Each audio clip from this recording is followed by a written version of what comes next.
आज Mumbai train blast के 11 अभियुक्तों को कोर्ट ने बरी कर दिया। हमारे साथ हैं उस समय के पीड़ित। सर चिराग जी, आप उस समय पीड़ित थे। आज 11 अभियुक्तों को कोर्ट ने बरी कर दिया है। आप किस तरीके से देखते हैं और आपके साथ उस समय क्या हुआ था उस दिन? उस दिन मैं ट्रेन से रिटर्न हो रहा था। मैं सीए की पढ़ाई कर रहा था तभी, और बॉम्ब ब्लास्ट के कारण मुझे स्पाइनल कॉर्ड इंजरी हुआ था और पैरालिसिस हुआ था। उसकी वजह से मैं अभी व्हीलचेयर यूज करता हूँ। राइट। और आज 11 लोगों को बरी कर दिया। आप किस तरीके से देखते हैं इस फैसले को?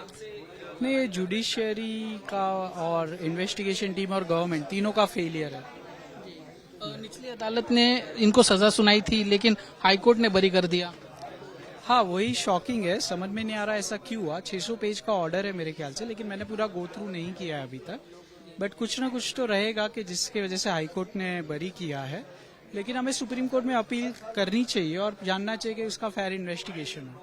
और आपको अब सरकार से क्या अपेक्षाएं हैं, क्या आपकी मांग है सरकार से? Fair investigation, accountability and punishment, simple.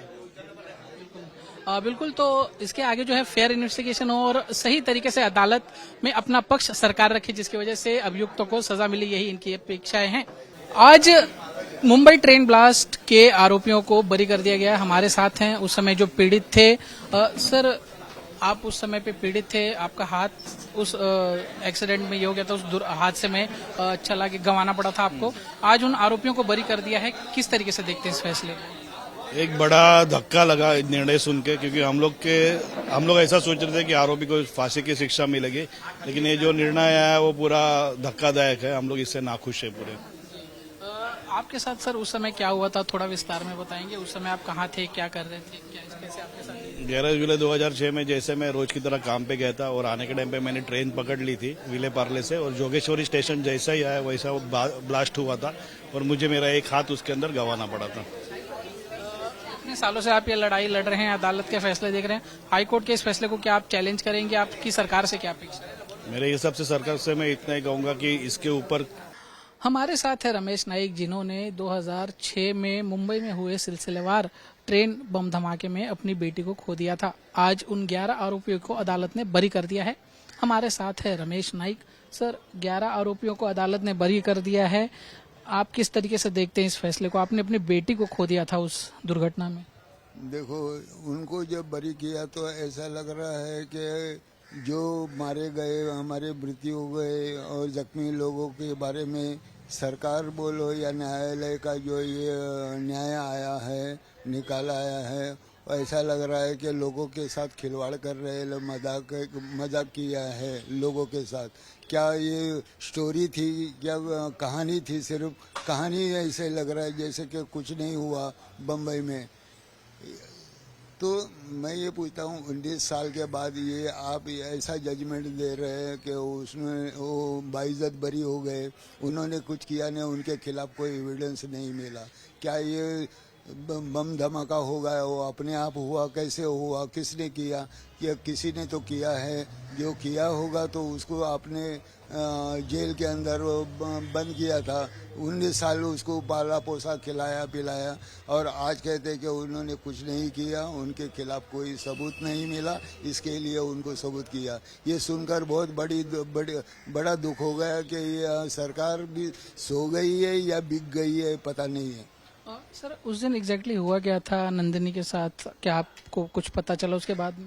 Nandini काम पे गई थी, बोरीवली से काम पे थी, और वो घर लौटने के लिए वो बोरीवली स्टेशन पे खड़ी थी, प्लेटफॉर्म नंबर 4 पे, और 1 नंबर पे धमाका हो गया। वो धमाके की आवाज़ से या उछल गई, ऐसा पंचनामा मैंने पढ़ा है।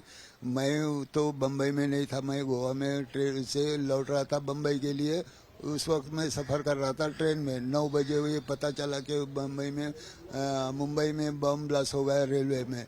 मेरे को घबराहट तो ज़रूर हो गई कि मेरी बेटी भी ट्रेन में सफ़र करती है, तो उसके साथ कोई ऐसी दुर्घटना तो नहीं हुई, ये पता नहीं था।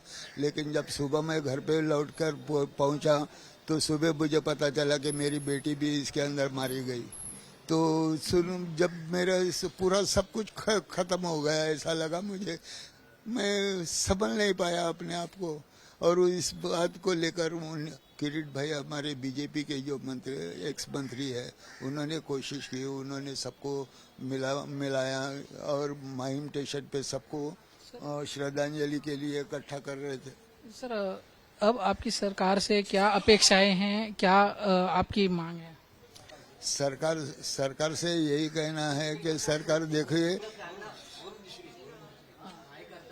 इस बारे में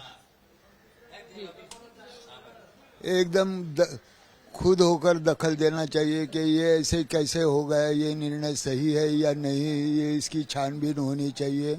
और वो कैदियों को जिसने ये बम ब्लास्ट करवाया है ट्रेन के अंदर, तो उसको सजा मिलनी चाहिए या सजा दिलवानी चाहिए। ये सरकार का काम है, प्रशासन का काम है, न्यायालय का काम है। हम उम्मीद करके 19 साल तक इंतजार करते रहे, लेकिन आज कोर्ट का जब ये फैसला सुनकर बड़ा दुख हो गया कि लोगों के साथ ये सरकार या न्यायालय या न्यायाधीश ये खिलवाड़ कर रही है, ऐसा लग रहा है। इसमें कहीं ना कहीं हमें तो ऐसा गोलमाल लगता है कि ये इससे हमसे ज़्यादा, इस सरकार से ज़्यादा टेररिस्ट लोग जो है जिसने ये बम ब्लास्ट करवाया, उन्होंने अधिक पैसे देकर ये सब कुछ उनको छोड़ा बरी कर दिया। बिल्कुल, तो सरकार से अब यही अपील है कि सही तरीके से जो इस मामले में दोषी हैं उनको सजा मिले और जो इतने सालों से न्याय का इंतजार कर रहे हैं उनके साथ न्याय हो।